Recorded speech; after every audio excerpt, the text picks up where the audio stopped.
করে করা হলো, এইখানে ডক্টর ইউনূস সাহেব তা চান না।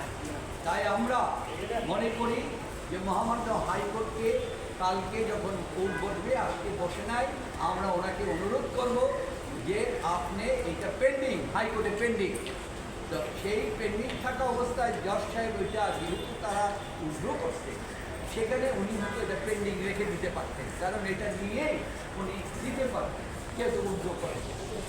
তো সেখানে আমরা মহামান্য এপিলেট ডিভিশনে ওনাকে বলবো যে জাজমেন্টটা আপনি তাড়াতাড়ি দিয়ে দেন, আমরা মহামান্য এপিলেট ডিভিশনে যাবো, আইনগতভাবে ওপেন কোর্টে সাংবাদিকদের সামনে সামনে হাইকোর্ট থেকে, কারণ জাজমেন্টটা পাই নাই, জাজমেন্টটা দেওয়ার জন্য আমরা আবেদন করবো, তাড়াতাড়ি আমরা এখানে আপনি এই ব্যাপারে আমাদের এখানে।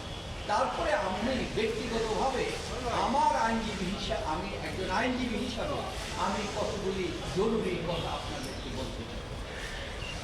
আমরা আপনারা এই ছাত্রদের বৈষম্য, কোটা বৈষম্যের আন্দোলন করেছে, কিন্তু সুপ্রিম কোর্টে যে কোটা বৈষম্যের চাইতে আরো জঘন্যতম জিনিস হয়েছে, এই যে বিচারপতিদেরকে হাইকোর্ট থেকে নিয়ে আপনার 40 জন, 30 জন, 25 জন, আমাদের যে পূর্বতন চিফ জাস্টিস হতে 7 জন, সর্বশেষ 2 জন যাদেরকে নিয়োগ দিয়েছে তারা হাইকোর্টে ছিল 40তম এবং 41 নম্বর সিরিয়াল।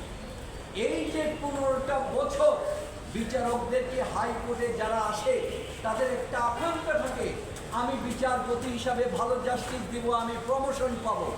এইভাবে করার পর তাদের কোনো বিচার ব্যবহার কোনো আগ্রহ থাকে না এবং সমস্ত বিচার ব্যবস্থাতে একটা ধ্বংসরূপে পরিণত হয়েছে। আজকে যে মাননীয় চিফ জাস্টিস হলেন, আপনারা জানেন উনি গত দীর্ঘদিন যাবৎ 2 নম্বর লিস্টে ছিলেন এবং তিনি 1 নম্বর লিস্টে ছিলেন। উনি অত্যন্ত লেখাপড়া জানা জ্ঞানী ব্যক্তি, উনি বিদেশ থেকে অক্সফোর্ড থেকে ওনার মাস্টার্স পড়াশোনা করেছেন এবং তার চেয়েও বড় জিনিস হচ্ছে তার পিতা হয়েছে উপমহাদেশের একজন সম্মানিত আইনজীবী, বিখ্যাত আইনজীবী ব্যারিস্টার ইশতিয়াক আহমেদ, আপনারা তাকে জানেন। সুতরাং উনি তো এই চিফ জাস্টিস হওয়ার কথা আরো 5 বছর পূর্বে, সেইখানে যদি নিয়মতান্ত্রিকভাবে করা হতো আজকে একটা, তাহলে আমরা হয়তো এখানে আরো সুন্দর জাজমেন্ট পেতাম। তার এই জাজমেন্ট থেকে তাকে বঞ্চিত করা হয়েছে, এই যে বয়সটা চলে গেল, এইখান থেকে এই জিনিসগুলি হয়েছে। এইটা নিয়ে আমাদের ব্যক্তিগতভাবে বর্তমান যিনি আইন উপদেষ্টা আছে তার কাছে আমার ব্যক্তিগত একটি আবেদন থাকবে। আমরা মনে করি বিচারক যারা যেভাবে নিয়োগ হয়েছে, কারণ আমরা দেখতে পাই যে একজন পিয়নের চাকরির জন্য তার ইন্টারভিউ হয়, কিন্তু বিচারপতি নিয়োগের জন্য কোনো ইন্টারভিউ নাই। বিদেশের পার্লামেন্টের মাধ্যমে,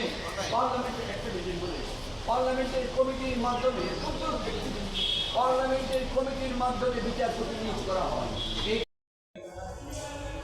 প্রফেসর ডক্টর ইউনূস সাহেব গ্রামীণ টেলিকমের চেয়ারম্যান থাকা অবস্থায় শ্রমিক কল্যাণের যে 437 কোটি টাকা লেবার আইনের বিধান মোতাবেক তাদেরকে দেওয়া হয়েছিল, সেখান থেকে এই টাকাটা আপনারাও জানেন যে গ্রামীণ কল্যাণের থেকে তারপরে সেটেলমেন্ট এগ্রিমেন্টের মাধ্যমে শ্রমিক কল্যাণদের যে দেওয়ার জন্য ওইখানে ট্রান্সফার হয়েছে, ওইখানে টাকাটা ট্রান্সফার হয়ে যাওয়ার ওইটার সিগনেচারি হচ্ছে আলাদা, শ্রমিক নেতৃবৃন্দ এবং গ্রামীণ টেলিকমের পক্ষ থেকে আইন মোতাবেক ম্যানেজিং ডাইরেক্টর, তাদের সিগনেচারে ওই যে লয়ারের টাকা, মামলার খরচের টাকা তারা বিয়ে করেছে, কারণ গ্রামীণ টেলিকম থেকে দেওয়ার পর তার আর এখানে কোনো ক্ষমতা নেই।